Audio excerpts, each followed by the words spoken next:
தேவனால் உருவாக்கப்பட்ட மனிதன் நான் ஆதாம். பாஸ்டர் போஸ்டருக்குள் உங்களை வரவேற்கிறேன். இன்றைய தேவ ஆசீர்வாத வார்த்தைகள் பாருங்க, ஆசீர்வதிக்கப்படுங்கள். கர்த்தருக்கு ஸ்தோத்திரம். இந்த நாளுக்கான தேவனுடைய ஆசீர்வாத வார்த்தை எபிரேயர் எழுதின புத்தகம் 11ஆம் அதிகாரத்தின் 25ஆம் வசனத்தை நான் உங்களுக்காய் வாசிக்க விரும்புகிறேன்.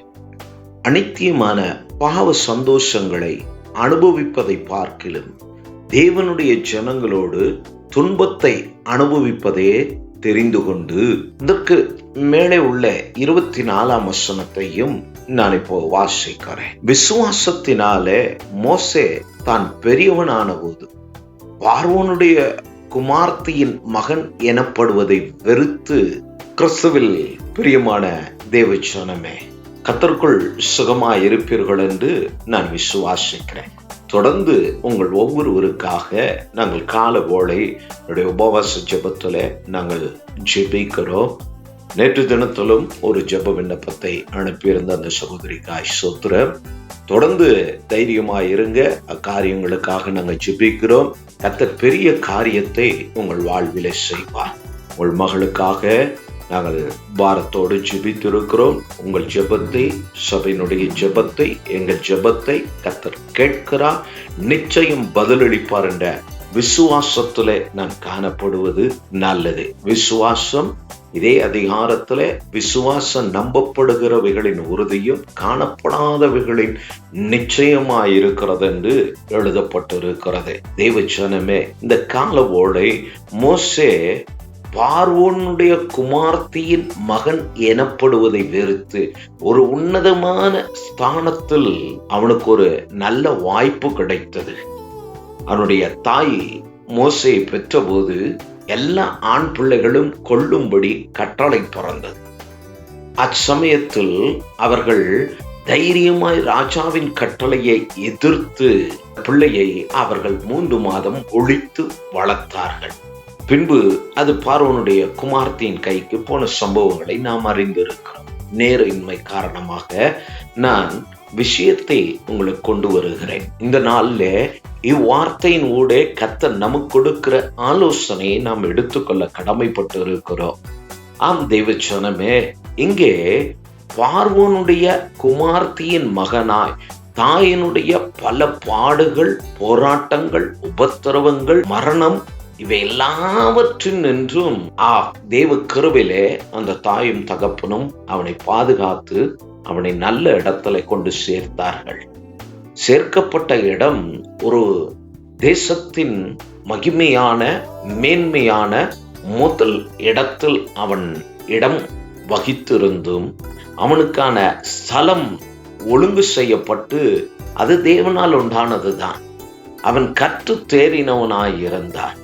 ஆனால் அந்த வளர்ப்புலே, அந்த உன்னதத்திலே, இந்த உலக வாழ்க்கையின் இன்பத்தை வெறுத்து, இந்த உலக லௌகிக லக்ஸுரியஸ் லைஃப், இன்று பல இளம் ஊழியர்கள் எழுப்புகிறவர்கள் இதை விரும்பி ஓடுகிறார்கள். இந்த மோசே அதை வெறுத்தது போல புதிய ஏற்பாட்டிலே அப்போஸ்தலனாகிய பவுல் அவைகளை விட்டு வெளியேறுகிறார். இன்று இந்த 2 பரிசுத்தவான்களும் சபைக்கு மிக முக்கியமான 2 பேரும் வேண்டாம் என்று உதறின, வேண்டாம் என்று தூக்கி எறிந்த உலக லௌகிக ஆசை இச்சைகள், இந்த உலகத்தின் மேன்மைகள், இந்த உலகத்தின் ஆடம்பரம், அனித்தியமான இந்த காரியத்தை அவர்கள் விரும்பி இந்த ஊழியத்திற்கு வருகிறார்கள். தங்களுடைய ஃப்ரேமுக்காக, அது அவர்களாகட்டும் தேவனாகட்டும், நாம் அதை நோக்காமல் நமக்கு அருளப்பட்ட இந்த பரிசுத்த வேதாகமத்தை நம் கையிலே, உங்கள் வீடுகளிலே, உங்கள் கரத்துல இருக்கிற இந்த வேதாகம வார்த்தைகளுக்கு நாம் செவி கொடுத்து நடப்போமானால் நாமும் இவர்களைப் போல நமக்கு வருகிற சில காரியங்களை கர்த்தர் நிமித்தம் நாம் வெறுக்க வேண்டிய அவசியமும் கட்டாயமும் இக்காலத்திலே நமக்கு மேல் விழுந்த கடமையாயிருக்கிறது. ஏனெனில் கடந்த சில நாட்களாய் தொடர்ந்து நாங்கள் ஊழியத்தில் இருந்தோம். என் தகப்பனும் வந்திருந்தார். இந்த வாரங்களில் எங்களுடைய சபையிலே தேவனுடைய வார்த்தை பகிர்ந்து கொண்டார்கள். அதை தொடர்ந்து பக்கத்திலே ஒரு ஊழியக்காரருடைய சபை ஆனிவர்சரிலையும் சபை உற்சாகப்படுத்தினார்கள். அங்கும் சரி, எங்கள் ஆலயத்திலும் சரி, எங்கள் வீட்டிலே நாங்கள் பேசிக்கொண்டு இருக்கும் போதும் அவர் சொன்ன வார்த்தை, கர்த்தருடைய வருகை சமீபமாய் இருக்கிறது, ஆதலால் உங்களை ஆயத்தப்படுத்திக் கொள்ளுங்கள், ஆயத்தமாய் இருங்கள். நம்முடைய கண்களுக்கு முன்பாக இயேசு வருகிறார் என்று எனக்கு மூத்த ஊழியர்கள், என் தாத்தா முதற்கொண்டு பிரசங்கித்த அந்த பிரசங்களை அவர்கள் செய்து முடித்து நிறைவேற்றி கர்த்தருடைய ராஜ்யத்தில் பிரவேசித்தார்கள். நானும் பிரசங்கித்தேன். ஆனா இப்போ நான் விசுவாசிக்கிறேன், நான் மரணத்தை காணாமல் என் கண்களுக்கு முன்பு, நம் ஒவ்வொருடைய கண்களுக்கு முன்பே தெய்வம் வருவதையும் நாம் மறுரூபமாகி அவரோடு கூட நித்தியமாய் அந்த பரிசுத்தவான்களோடு இந்த மோசையோடு கூட நாம் அங்கே சேர்க்கப்பட இருக்கிறோம். அதற்கு ஆயத்தப்பட நாம் செய்ய வேண்டிய காரியம், இந்த 25ஆம் வசனத்தின்படி மோசே அநித்தியமான பாவ சந்தோஷத்தை அனுபவிப்பதை பார்க்கலும் என் ஜனத்தோடு, சபை இன்று என் ஜனம் என்பது உங்களுடைய சபையாகும், உங்கள் ஊழியக்காரருடைய தரிசனமாகும், உங்கள் ஊழியக்காரருக்கு தெய்வம் கொடுத்த அழைப்பு, அவர் மேல் இருக்கிற அபிஷேகத்தை சார்ந்து இந்த உலக காரியம், ஒருவேளை உங்கள் குடும்ப காரியம், உங்கள் பிள்ளைகள் காரியம், அது உங்களுடைய ஆத்மா ஈடேறுவதற்கு, உங்கள் விசுவாசத்தில் பலன் கொள்ளுவதற்கும் இடையூறாய் இருப்பார்களானால், இடையூறாய் இருக்குமானால் அவைகளை விட்டு விலகி உங்களை இந்த பரிசுத்தவான்களின் கூட்டத்தோடு, சபையோடு, தேவ ஜனத்தோடு, தரிசனத்தோடு, அபிஷேகத்தோடு இணைத்துக் கொள்ளுங்கள்.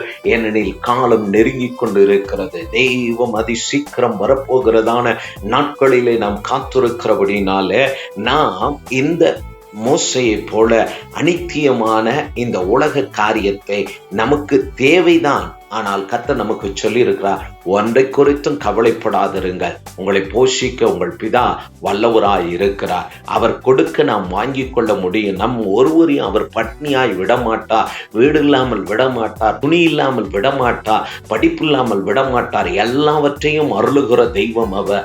ஆதலால் இது யாருக்காகவோ அல்ல, கேட்டுக்கொண்டிருக்கிற நம் ஒவ்வொருவருக்காக, உங்களுக்காக தெய்வம் சொன்ன வார்த்தையாகும். ஆதலால் மனம் தளர்ந்து போக வேண்டாம், சோர்ந்து போக வேண்டாம், திடப்படுங்க, தைரியப்படுங்க, விசுவாசத்தை விட்டுவிடாதபடி நாம் வாசித்த அந்த வார்த்தையில விசுவாசத்தை கொண்டு மோசே அவைகளை எல்லாம் விட்டு வெளியேறி தேவ ஜனத்தோடு சேர்ந்து கொண்டான். கடைசியா அவன் விட்டு வந்த யாவும் வீணாய் போனது.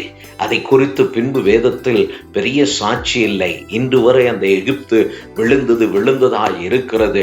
ஆனால் மோசேனாலே நடத்தப்பட்ட சபை பின்பு கர்த்தராகிய கிறிஸ்து அதனுடைய மாதிரியாய், அதனுடைய நிஜமாய் வந்து இன்று சபையை ஸ்தாபித்தார். பாதாளத்தின் வாசல் அதை மேற்கொள்ளவே முடியவில்லை. அந்த எகிப்தியன் அவர்களை மேற்கொள்ள முடியவில்லை.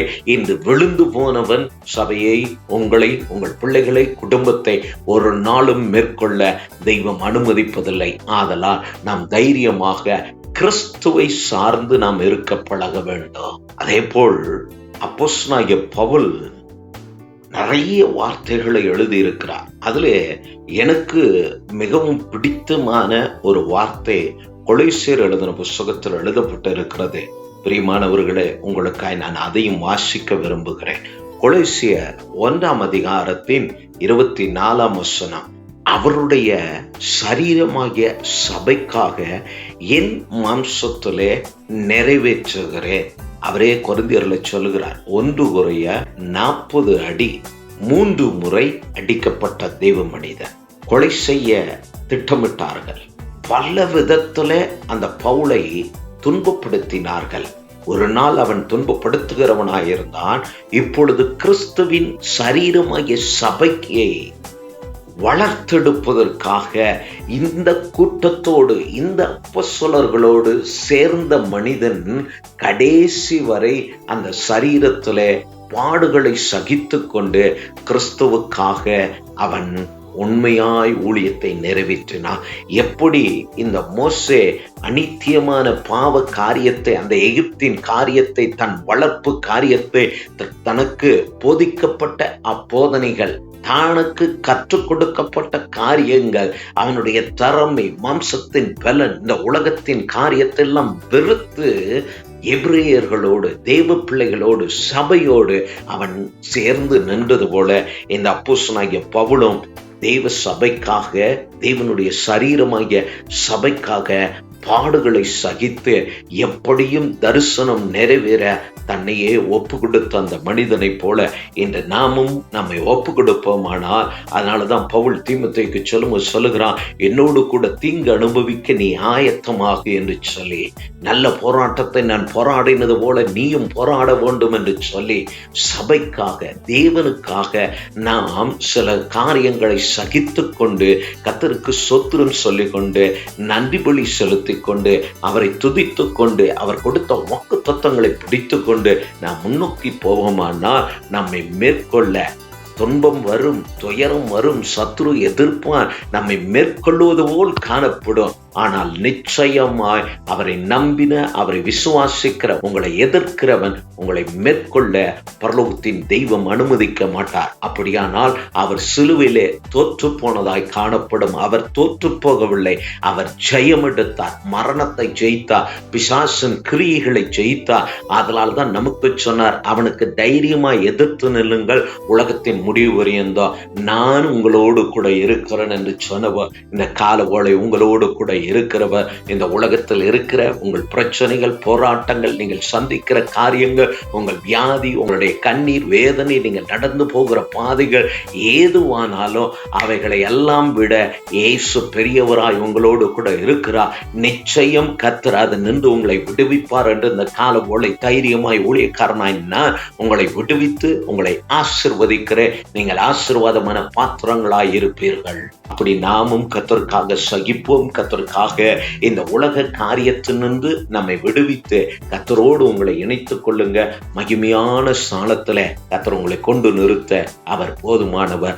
எங்கே நாம் எவ்வளவு கர்த்தருக்காய் நாம் விட வேண்டியதை விடுகிறோமோ, எவ்வளவு அவருக்காய் பாடு சகிக்கிறோமோ, அவ்வளவும் அங்கே நித்தியத்துல உங்களுக்கான கனமும் மகிமையுமாய் இருக்கிறது. அதனால் சோர்ந்து போக வேண்டாம். இப்படி சொல்றார் பாருங்க, அழிந்து போகின்ற பொன் அக்னினாலே சோதிக்கப்படும், அதை பார்க்கலும் அதிக வெளியேற பெற்றதாய் இருக்கிற உங்கள் விசுவாசம் சோதிக்கப்பட்டு இயேசு கிறிஸ்து வெளிப்படும் போது உங்களுக்கு புகழ்ச்சியும் கனமும் மகிமையும் உண்டாக இந்த பாடுகள், நீங்கள் சகித்த காரியங்கள், உங்கள் விசுவாசத்தை விடாமல் பிடித்து கொண்ட காரியம் உங்களுக்காக காணப்படும்.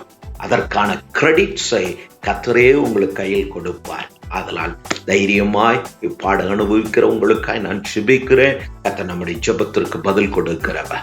பரலோகத்தின் பிதாவே, இந்த காலவேளைக்காய் ஸ்தோத்திரம். ஆசீர்வதிக்கப்பட்டதான இந்த நல்ல நாளிலே ஆண்டவரே, பாஸ்டான் போஸ்டர் சேனல் வாட்ச் பண்ணுகிற ஒவ்வொரு குடும்பத்திற்காய், ஒவ்வொரு தனி நபருக்காய் நான் ஜெபிக்கிறேன். ஆண்டவரே, மோசேயை போல, ஆண்டவரே, பரிசுத்தவான்களைப் போல, அப்போஸ்தலனாகிய பவுலைப் போல, ஆண்டவரே, எதையெல்லாம் பிள்ளைகள் கர்த்தருக்காய் விட்டு கொடுத்து இழந்து, ரைட்ஸ் இருந்தும் உரிமை இருந்தும் அவைகளை கர்த்தர் நிமித்தம் ஆண்டவர் பார்த்துக் கொள்வார், கர்த்தர் எனக்கு நன்மை செய்வார், கர்த்தர் எனக்கு நியாயம் செய்வார் என்று விட்டு உம்முடைய நியாயத்துக்காய் ஏங்கி நிற்கிறார்களோ, அது யாரானாலும் இயேசு கிறிஸ்துவின் நாமத்தினாலே தெய்வம் அவருடைய புகழ்ச்சியும் கனமும் மகிமையுமாய் இருக்கிறீர் என்பதை என்னால் கர்த்தர் அடையாளப்படுத்தும். இவர்கள் போகிற இடத்துல எங்கே இவர்கள் சத்துருக்கள் வெட்கப்படுத்த நினைத்தார்களோ, எங்கெல்லாம் இவர்களை தலைகுனிய வைத்தார்களோ, அங்கெல்லாம் உடைய பிள்ளைகள் நிமிர்ந்து நிற்க கர்த்தராகிய கிறிஸ்து உயிர்த்தெழுந்த எல்லா